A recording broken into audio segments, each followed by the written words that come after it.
Hello, welcome back to my channel. চলে এসেছি একটা নতুন ব্লগ নিয়ে।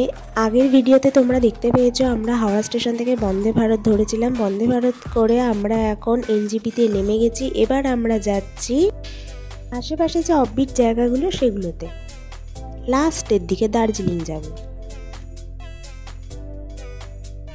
রাস্তাটা এতই সুন্দর ছিল, খুবই ভালো লাগছিল। তার মধ্যে কলকাতা এত গরম, আর ওখানে গিয়ে ওয়েদারটা এতটাই সুন্দর পেয়েছি যে খুবই ভালো লাগছিল ওখানে গিয়ে।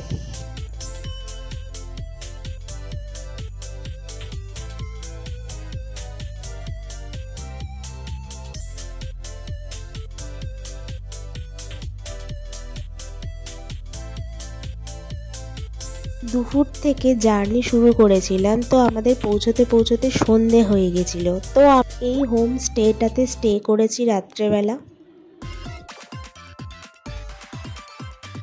এই হোমস্টে নেওয়ার উদ্দেশ্যই হচ্ছে সামনে দিয়ে আমরা পুরো ভিউটাকে দেখতে পাবো, যেটা এখন রাত্রে দেখা যাচ্ছে না, সকালবেলা হলেই তোমাদের দেখাবো।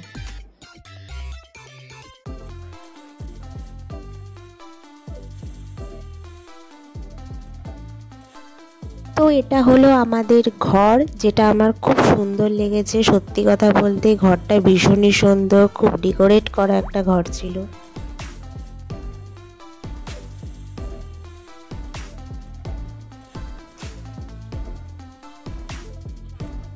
ঘরের ব্যালকনি থেকে এই দৃশ্যটা, যেটা দেখার জন্য আমি এই হোমস্টেটা চুজ করেছি, যে এখান থেকে ভিউ পয়েন্টটা দেখতে পাবো।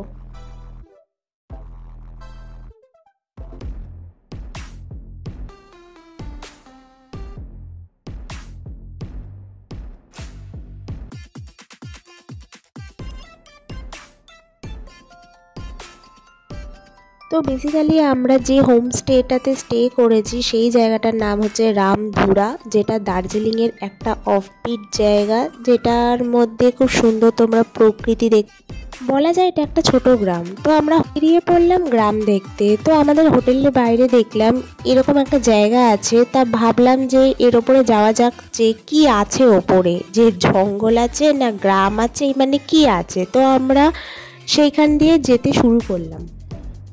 কিছু দূর গিয়ে আমাদের এই সিঁড়িটা নজরে পড়লো, যেটা দিয়ে উঠলে আমরা একটা ছোট্ট মন্দির দেখতে পাবো। দেখতে পাচ্ছ, ওই মন্দিরটায় কিন্তু আমরা যাব এখন।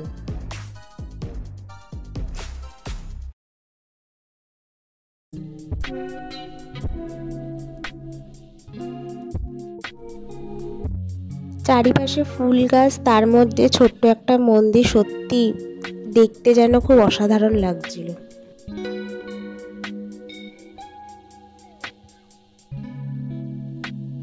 তো আমরা সবশেষে একটা ফটো তুলে নিলাম সবার সাথে। এইবারে আমরা যাব রামধুরায়, কি কি সাইট সিন আছে সেখান থেকে আমরা একদম চলে যাব নেক্সট স্টপেজে। সেটা তোমরা পরের ভিডিওতে দেখতে পাবে। এখনকার মতো টাটা।